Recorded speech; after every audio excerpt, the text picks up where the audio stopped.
सबों का फिर से हमारे यूट्यूब चैनल जीके एडुकेयर में।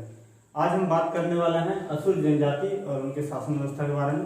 परंतु उससे पहले आप लोगों को इन्फॉर्मेशन देना चाहते हैं। स्क्रीन में अभी आपको दिख रहा होगा, यह है झारखंड का इतिहास जो कि जेपीएससी का सिलेबस के अंतर्गत आता है। इसमें जितने भी लेसन्स हैं, जिससे कि मुंडा शासन व्यवस्था, नागवंशी शासन व्यवस्था, पढ़ा पंचायत शासन व्यवस्था, मांझी परगना शासन व्यवस्था, मुंडा मानकी शासन व्यवस्था, ढोकलो सोहर शासन व्यवस्था, इन सबों का हम लोगों ने क्लास कर लिया है और वीडियो उपलब्ध है हमारे चैनल पर। आप लोग चाहे तो प्लेलिस्ट में जाकर देख सकते हैं और ऐसे डिस्क्रिप्शन भी डाल दिया जाएगा। और अभी हम लोग जो देख रहे हैं यह है जातीय पंचायत शासन व्यवस्था। आप लोग देख सकते हैं कि प्रत्येक में एक एक प्रश्न है और जातीय पंचायत शासन व्यवस्था में 2 प्रश्न हैं और प्रत्येक के 2 अंक रहेंगे, अर्थात 8 प्रश्न रहेंगे टोटल और उसमें 16 अंक मिलेगा परीक्षा में। ये एकदम फिक्स है, इतना आएगा ही। तो आपको ये बताना चाहते हैं कि आप लोग यदि चाहें तो इसका PDF नोट्स आपको मिल जाएगा।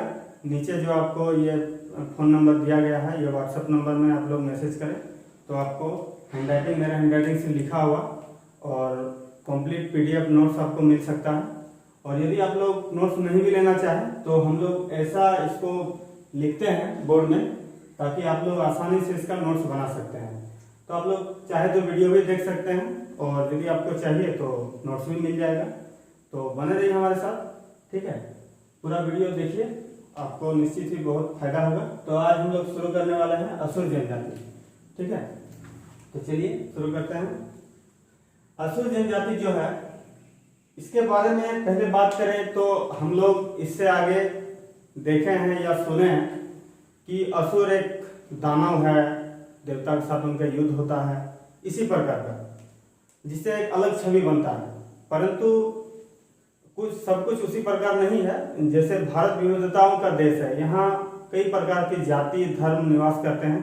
जिस प्रकार मुंडा, उरांव, मांझी, इन सब एक जनजाति है, इन सब के बारे में हम लोग पढ़ा था, उसी प्रकार असुर भी एक जनजाति है, ठीक है। तो इसी के बारे में अभी हम लोग पढ़ने वाले हैं। तो चलिए शुरू करते हैं। यह है असुर जनजाति, बहुत ही इंपॉर्टेंट लेसन है। सबसे प्राचीन आदिम जनजाति है, ये झारखंड का सबसे प्राचीन आदिम जनजाति है। इसकी प्राचीनता का जो प्रमाण है ये हमको मिलता है हड़प्पा सभ्यता से, ऋग्वेद से, उपनिषद से तथा महाभारत से। इन सब में असुर जनजाति के बारे में उल्लेख मिलता है। ऐसा माना जाता है कि हड़प्पा सभ्यता में असुर जनजाति वहां भी निवास करते थे, परंतु जब आर्यों का वहां आगमन हुआ तो उन्हीं के दबाव में और उन्हीं के साथ उनका युद्ध हुआ, तो लोग जो है झारखंड में आके बसे। इसीलिए बोला जाता है कि झारखंड में बसने वाला, ये वाला पॉइंट, झारखंड में बसने वाला सबसे प्राचीन जनजाति है। आप लोगों ने यदि वीडियो नहीं देखा है तो देख लीजिएगा। मुंडा जनजाति शासन व्यवस्था जब हम लोग पढ़े थे तो उसमें मुंडा लोग जब यहाँ आए थे झारखंड में, उससे आगे यहाँ असुर जनजाति निवास करते थे। उसके बारे में हमने डिटेल बताया है, आप लोग एक बार वीडियो जरूर जाकर देख लें। तो ये झारखंड में बसने वाला सबसे प्राचीन जनजाति है। जब असुर लोग यहाँ आए तो झारखंड में पूरा जंगल झाड़ था, उन लोग ही सबसे पहले बसने वाला यहाँ के जनजाति है, ठीक है। इससे क्वेश्चन पूछा जाता है कि परीक्षा में कि ऋग्वेद में कौन सी जनजाति का उल्लेख मिलता है, तो असुर जनजाति का। उपनिषद से भी पूछ सकता है कि निम्नलिखित में से किसमें कौन से जनजाति का उपनिषद में उल्लेख मिलता है, तो वही होगा असुर जनजाति। उसी प्रकार महाभारत, मतलब हड़प्पा, ऋग्वेद, उपनिषद और महाभारत, इन सब में असुर जनजाति का उल्लेख मिलता है। इसी से हम लोग को पता चलता है कि ये कितने प्राचीन है, ठीक है। प्रजातीय दृष्टि यदि देखें तो ये प्रोटो ऑस्ट्रेलियाइड समूह के होते हैं, ठीक है। इनकी भाषा असुरी होता है और निवास स्थान यदि देखा जाए अभी पूरा भारत में तो झारखंड, पश्चिम बंगाल और उड़ीसा में ये पाए जाते हैं, ठीक है। जिसमें सबसे ज्यादा संख्या में झारखंड में पाए जाते हैं। और झारखंड में गुमला, लोहरदगा, पलामू और लातेहार क्षेत्र में सबसे ज्यादा असुर जनजाति पाए जाते हैं, ठीक है। असुर जनजाति मुख्यतः 3 उपशाखाओं में विभाजित है, माने इनके 3 प्रकार हैं जाति के। पहला है वीर असुर, फिर है वीरजासुर, फिर है अग्रियासुर। वीर असुर जो है झारखंड में सबसे ज्यादा यही वीर असुर के ही लोग पाए जाते हैं। ये वनवासी प्रवृत्ति के होते हैं, प्राय वनों में रहते हैं और अपना जीवन यापन करते हैं। वीरजासुर जो होता है वो घुमक्कड़ कृषक होते हैं, अलग अलग जगह घूमते रहते हैं, कृषि करते हैं और अपना जीवन यापन करते हैं। अग्रियासुर जो होते हैं ये आग में लोहा गलाने का काम करते हैं, इसीलिए इसको अग्रियासुर भी कहा जाता है। ठीक है, तो ये था असुर जनजाति के बारे में कुछ फैक्ट और हम लोग आगे देखते हैं। चलिए, यदि गोत्र की बात करें तो असुरों में 12 प्रकार के गोत्र पाए जाते हैं, जिनको ये लोग पौरिश करके पुकारते हैं। अब आते हैं असुर पंचायत, जो कि बहुत ही इंपॉर्टेंट है, परीक्षा की दृष्टि से यहाँ से क्वेश्चन बन सकते हैं कि असुर पंचायत जो ग्राम स्तर के पंचायत होता है, इनके प्रमुख पंचायत अधिकारी होते हैं जो मुख्यतः 4 होते हैं। ये क्या क्या है? एक है महतो, एक है गोड़ाई, एक है बेंगा और एक है पुजार।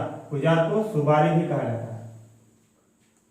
महतो जो होता है ये गांव का प्रशासनिक प्रधान होता है। गोड़ाई महतो का सहयोगी, इसके हर कार्य में ये सहयोग करेगा। बेंगा जो होता है ये धार्मिक प्रधान होता है, गांव में किसी भी प्रकार का पूजा पाठ बेंगा द्वारा किया जाता है और पुजार बेंगा का सहयोगी होता है। ये बेंगा थोड़ा सा इंपॉर्टेंट है क्योंकि अधिकतर जनजाति में जो धार्मिक प्रधान होता था उसको पाहान कहा गया है, परंतु असुर जनजाति में इसको बेंगा कहा जाता है। इनके अलावा बेंगा एक जनजाति भी होता है जो हम लोग पढ़ेंगे आने वाले वीडियो में, तो इसीलिए ये थोड़ा सा इंपॉर्टेंट होता है कि यहाँ पर थोड़ा सा कंफ्यूज हो सकता है। याद रखिएगा, असुर जनजाति जो उनका जो शासन व्यवस्था है इसमें बेंगा जो होता है ये धार्मिक प्रधान होता है। ठीक है, तो हम लोग देख लिए, महतो है प्रशासनिक प्रधान, गोड़ाई है महतो का सहयोगी, ये धार्मिक प्रधान है, इसका ये सहयोगी। अब ग्रामीण स्तर पर तो ये लोग सब मिलकर पंचायत करेगा, जो मामला वहां नहीं सुलझ पाएगा उसको पंच के पास भेजा जाता है। पंच का निर्माण होता है 5 गांव के वरिष्ठ नागरिक को मिलाकर एक बड़ा पंचायत तंत्र बनता है जिसको पंच कहते हैं। जिन मामलों का निपटारा गांव स्तर पर नहीं हो पाता है उसको पंच के पास भेजा जाता है। पंच मामलों का निर्णय करता है और अपराधी को आपका आर्थिक और शारीरिक दोनों प्रकार का दंड दिया जाता है। यदि गंभीर मामला रहे जैसे यौन या हत्या संबंधित तो उसमें सामाजिक बहिष्कार भी किया जाता है। अब हम लोग देखते हैं इनके आराध्य देव। इनके आराध्य देव सिंगोंगा है, जो कि सूर्य देव का एक प्रतीक है। सूर्य देव को ही लोग सिंगोंगा करके पुकारते हैं और पूजा करते हैं। इनके अलावा एक बहुत इंपॉर्टेंट है ये महिषासुर। महिषासुर को लोग आदि पूर्वज मानकर पूजा करते हैं। महिषासुर तो जानते ही होंगे, जो देवी दुर्गा जो महिषासुर का वध किए थे वही महिषासुर है। और दुर्गा पूजा, जहाँ हिंदू धर्म में दुर्गा पूजा बहुत ही हर्षोल्लास के साथ मनाया जाता है, वहीं असुर जनजाति जो है इस दिन शोक दिवस के रूप में मनाते हैं, क्योंकि महिषासुर को ये लोग अपना आदि पूर्वज मानते थे और उनका इस दिन पूजा भी करते हैं। पर्व त्योहार में सोहराय, सहरुल और सारसी कुटासी इनका मुख्य पर्व है। सारसी कुटासी ये इंपॉर्टेंट है क्योंकि सारसी कुटासी में असुर लोग, जैसे आगे बताएं कि असुर लोग मुख्यतः लोहा गलाने का काम करता था और सारसी कुटासी के दिन ये लोग अपना जितना भी औजार वगैरह है उन सब का पूजा करता है। ठीक है, तो ये पर्व त्योहार हो गया। अब चलिए और कुछ इंपॉर्टेंट फैक्ट्स है जिसको हम लोग देखना। शुरू में एक युवा गृह होता है जिसको ये लोग गतियोरा कहते हैं। इसमें जो है 8 वर्ष से 10 वर्ष के बच्चे इसमें दाखिला हो जाते हैं और उन लोग बच्चे लोग को सिखाते हैं कि अपना जीवन किस प्रकार बेहतर किया जा सकता है, शिक्षा संबंधी, और इन लोगों का जो लोकगीत होता है उससे संबंधित ज्ञान दिया जाता है।